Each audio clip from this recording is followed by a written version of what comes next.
Yeah. 3, 2, 1, let's go! go! Yeah.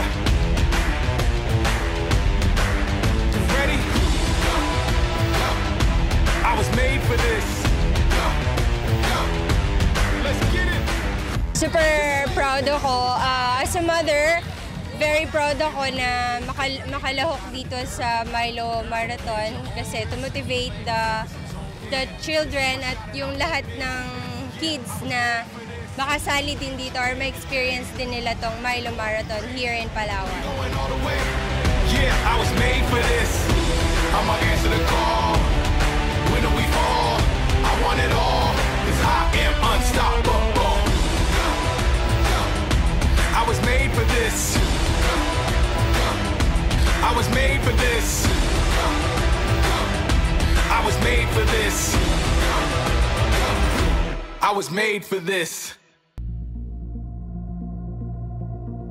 Running is very important to me because it keeps me healthy, it keeps me fit and strong for my family.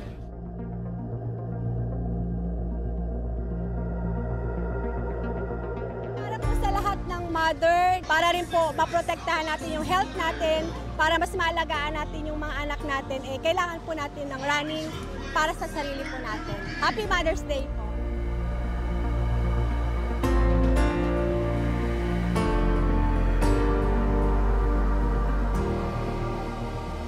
So sa mga parents dyan, ini-invite ko po kayo na sumali ulit dito sa Milo Marathon next year. Para maging physically fit din kayo, katulad ko.